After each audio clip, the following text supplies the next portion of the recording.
Assalamualaikum warahmatullahi wabarakatuh. Halo semuanya, kami dari kelompok 8 mata kuliah ilmu pendidikan yang beranggotakan saya sendiri Hasanah Pratiwi, Dita Mutia Febra, dan Juanda Sinaga. Di sini kami akan memberikan layanan informasi berupa video edukasi mengenai pendidik profesional. Berikut penjelasannya ya, selamat menonton. Apa itu pendidik profesional? Pendidik profesional adalah pendidik yang mampu menguasai profesi keguruannya atau bisa juga dikatakan kompeten dalam profesinya dan juga mampu menjalaninya dengan kemampuan yang tinggi pula. Mungkin penjelasan tersebut terdengar begitu berat, melihat profesi pendidik harus memiliki keahlian yang ganda, yakni berupa keahlian dalam pendidikan dan juga keahlian dalam materi atau ilmu yang akan diajarkan kepada peserta didiknya. Masalah mengenai pengertian dari pendidik profesional telah banyak disampaikan oleh para ahli atau pakar dalam manajemen pendidikan. Salah satunya adalah Glickman tahun 1980. Ia mengemukakan bahwa seseorang akan bekerja secara profesional apabila ia memiliki kemampuan dan juga memiliki motivasi. Maksudnya adalah jika seorang pendidik memiliki kemampuan bekerja yang mumpuni dan keteguhan hati untuk menjalankan profesinya dengan ikhlas, niscaya dia akan menjalankannya dengan profesional. Bagaimanapun juga, seseorang yang memiliki kemampuan kerja yang tinggi dan apabila tidak disertai dengan keteguhan hati atau motivasi, maka ia tidak akan bekerja secara profesional dan begitu pun sebaliknya.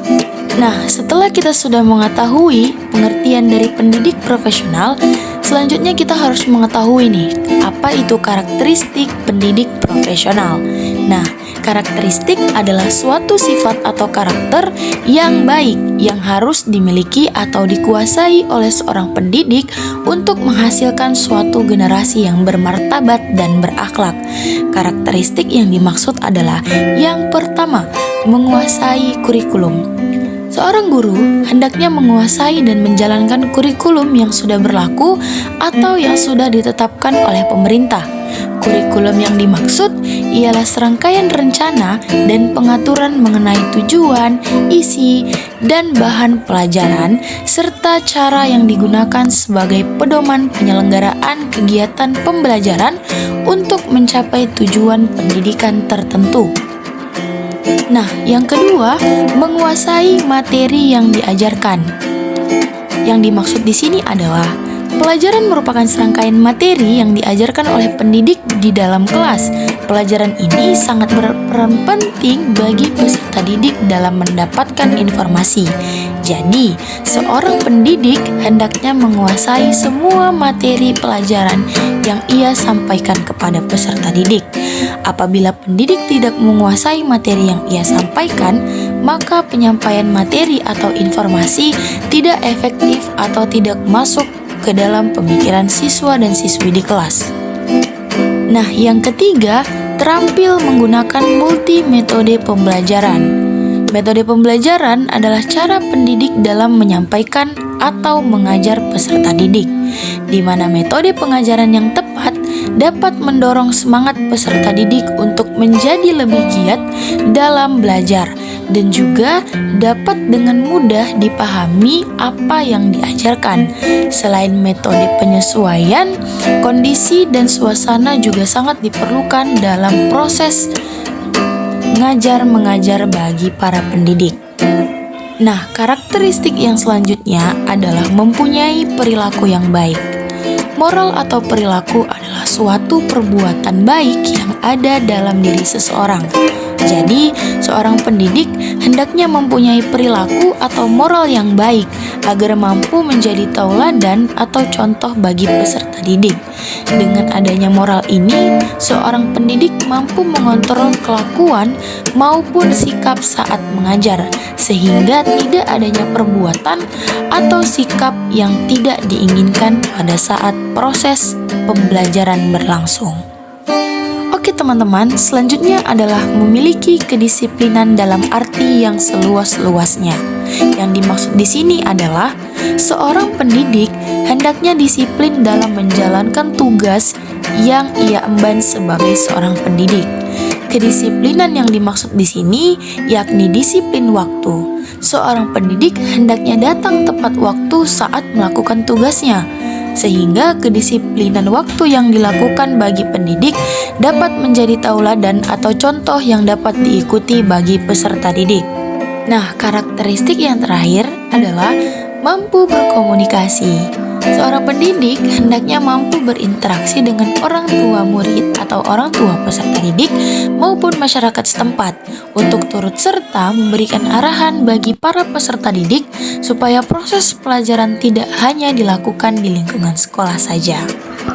Tadi kita sudah mengetahui tentang pengertian dan karakteristik pendidik profesional. Sekarang kita masuk ke tugas dan tanggung jawab pendidik profesional. Tugas guru. Tugas guru bukan hanya sebagai suatu profesi, tetapi juga sebagai suatu tugas kemanusiaan dan kemasyarakatan. Tugas guru sebagai suatu profesi menuntut kepada guru untuk mengembangkan profesionalitas diri sesuai perkembangan ilmu pengetahuan dan teknologi. Termasuk mendidik, mengajar, membimbing, serta melatih adalah tugas guru sebagai profesi. Tugas kemanusiaan adalah salah satu segi tugas guru. Hal ini tidak dapat diabaikan begitu saja oleh seorang guru karena guru harus terlibat dengan kehidupan di masyarakat dengan interaksi sosial. Menurut Asmuni Sukir ada 3 macam tugas guru, yaitu 1. Tugas profesional. Tugas profesional guru meliputi mendidik, mengajar, dan melatih atau membimbing, serta meneliti atau meriset. Mendidik berarti meneruskan dan mengembangkan nilai-nilai hidup. Mengajar berarti meneruskan dan mengembangkan ilmu pengetahuan dan teknologi. Melatih atau membimbing berarti mengembangkan keterampilan-keterampilan peserta didik dan meneliti untuk pengembangan kependidikan. Kedua, tugas sosial. Misi yang diemban guru adalah misi kemanusiaan, yaitu kemanusiaan manusia, dalam artian transformasi diri dan auto-identifikasi peserta didik sebagai manusia dewasa yang utuh. Karenanya di sekolah, guru harus dapat menjadikan dirinya sebagai orang tua kedua bagi peserta didik dan di masyarakat sebagai figur panutan, digugu dan ditiru. Realitanya, masyarakat menempatkan guru pada tempat yang lebih terhormat di lingkungannya karena dari seorang guru diharapkan masyarakat dapat memperoleh pengetahuan. Ini berarti bahwa guru memiliki kewajiban untuk mencerdaskan masyarakat dan bangsa menuju pembentukan manusia seutuhnya. Karenanya, pantaslah Bung Karno menyebut pentingnya guru dalam masa pembangunan adalah sebagai pengabdian masyarakat. Yang ketiga, tugas personal. Tugas personal menyangkut pribadi dan kepribadian guru.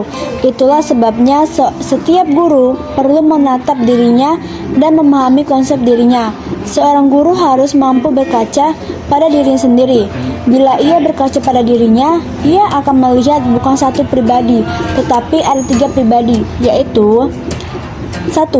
Saya dengan konsep diri saya. Yang kedua, saya dengan ide diri saya. Yang ketiga, saya dengan realita diri saya. Ini dapat disimpulkan bahwa tugas guru yang dimaksud adalah tugas yang terikat oleh dinas maupun di luar dinas dan dalam bentuk pengabdian, sehingga keberadaan guru merupakan faktor yang tidak mungkin digantikan oleh komponen manapun dalam kehidupan bangsa sejak dahulu, karena keberadaan guru bagi suatu bangsa amatlah penting, apalagi bagi suatu bangsa yang sedang membangun, terlebih-lebih lagi keberlangsungan hidup bangsa di tengah-tengah lintasan perjalanan zaman dengan teknologi yang semakin canggih dan segala perubahan serta pergeseran nilai yang cenderung memberi nuansa kepada kehidupan yang menuntut ilmu dan seni dalam kadar dinamik untuk dapat mendapatkan diri.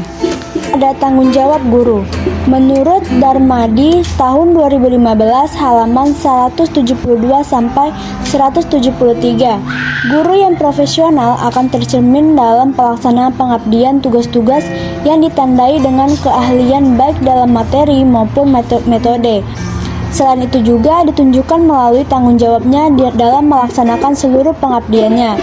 Guru yang profesional hendaknya mampu memikul dalam melaksanakan tanggung jawab sebagai guru kepada peserta didik, orang tua, masyarakat, bangsa, negara, dan agamanya. Nah, tanggung jawab seorang guru yang profesional antara lain. Yang A, tanggung jawab intelektual. Diwujudkan dalam bentuk penguasaan materi pembelajaran secara luas dan mendalam, yang mencakup penguasaan materi kurikulum, mata pelajaran di sekolah, dan substansi keilmuan yang menaungi materinya, serta penguasaan terhadap struktur dan metodologi keilmuan. Guru sebagai ilmuwan bertanggung jawab dan turut serta memajukan ilmu, terutama ilmu pengetahuan, teknologi, dan seni yang telah menjadi spesifikasinya dengan melaksanakan penelitian dan pengabdian kepada masyarakat. Yang B, tanggung jawab profesi atau kependidikan. Diwujudkan melalui pemahaman guru terhadap peserta didik, perancangan dan pelaksanaan pembelajaran, evaluasi hasil belajar, dan pengembangan peserta didik untuk mengaktualisasikan sebagai potensi yang dimilikinya. Setiap guru harus menguasai pembelajaran yang efektif, mampu membuat rencana pelaksana pembelajaran, serta melaksanakannya secara efektif, produktif, dan akuntabel. Memahami kurikulum dengan baik, mampu memahami karakteristik peserta didik dan menjadi model dalam berperilaku, mampu memberi nasihat, menguasai teknik-teknik layanan bimbingan dan konseling, serta mampu merancang dan melaksanakan evaluasi pembelajaran secara valid dan reliabel. C. Tanggung jawab sosial. Diwujudkan melalui kemampuan guru berkomunikasi dan bergaul secara efektif dengan peserta didik sesama kolegian pendidik, tenaga kependidikan, orang tua, wali peserta didik, dan masyarakat sekitar. Guru juga harus turut serta dalam menyukseskan pembangunan masyarakat. Untuk itu, guru harus berkompeten dalam membimbing, melaksanakan pengabdian, dan memberikan layanan kepada masyarakat untuk melakukan berbagai organisasi sosial kemasyarakatan untuk melakukan berbagai perubahan ke arah yang lebih baik. Yang D. Tanggung jawab spiritual dan moral.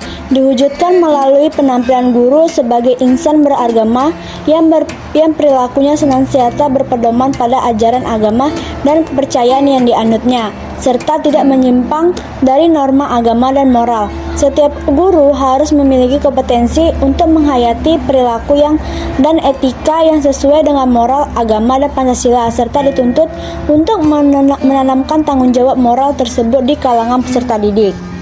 Yang E. Tanggung jawab pribadi. Diwujudkan melalui kemampuan guru memahami dirinya, mengelola dirinya, mengendalikan dirinya, dan menghargai serta mengembangkan dirinya dalam bentuk moral dan spiritual. Nah, jadi berdasarkan uraian tersebut, maka dapat disimpulkan bahwa tanggung jawab guru secara umum adalah mengembangkan potensi yang ada dalam diri setiap peserta didik, sehingga peserta didik tumbuh dan berkembang menjadi manusia yang cerdas, beriman, dan bertakwa kepada Tuhan Yang Maha Esa, serta berakhlak mulia.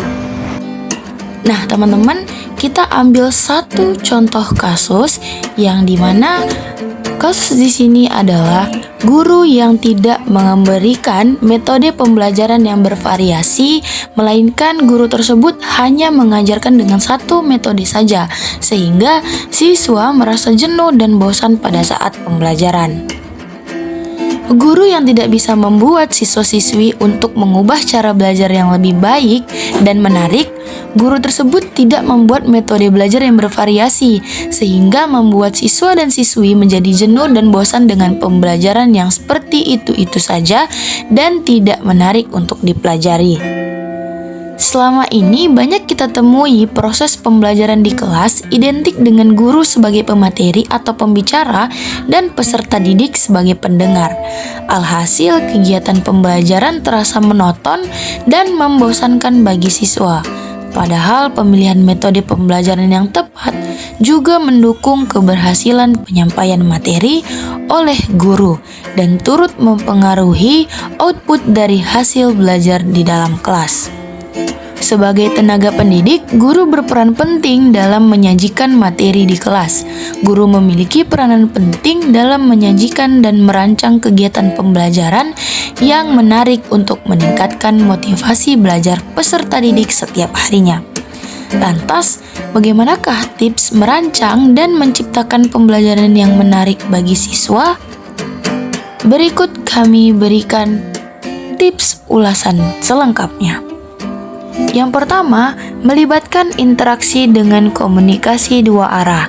Yang dimaksud di sini adalah situasi proses pembelajaran yang paling efektif adalah situasi belajar yang melibatkan siswa langsung dalam proses pembelajaran, di mana tidak hanya guru saja yang dominan di dalam kelas ketika proses belajar, namun juga melibatkan peserta didik. Keberhasilan proses pembelajaran tidak terlepas dari kemampuan guru dalam mengembangkan metode pembelajaran yang berorientasi pada peningkatan keterlibatan siswa secara efektif dalam kegiatan belajar mengajar. Selanjutnya adalah mengemas materi pembelajaran dalam bentuk video. Apalagi teman-teman, pada masa pandemi ini kita melakukan pembelajaran dari rumah bukan? Oleh karena itu, pembelajaran dalam bentuk video dapat menarik perhatian kita dan meningkatkan motivasi kita dalam belajar. Karena pembelajaran jarak jauh dengan menggunakan metode video menjadi salah satu tren yang dapat dimanfaatkan untuk meningkatkan ketertarikan peserta didik dalam mengikuti kegiatan pembelajaran daripada hanya sekedar teks bacaan. Selain itu juga ada beberapa model pembelajaran kreatif yang bisa dilakukan oleh guru di dalam kelas agar proses pembelajaran tidak terasa jenuh dan bosan. Yang pertama ada metode role playing. Role playing atau bermain peran adalah perilaku berakting untuk membuat siswa merasakan sebuah situasi serta karakter yang dimainkannya. Metode ini akan membantu peserta didik meningkatkan imajinasi dan daya kreativitasnya. Yang kedua adalah talking stick.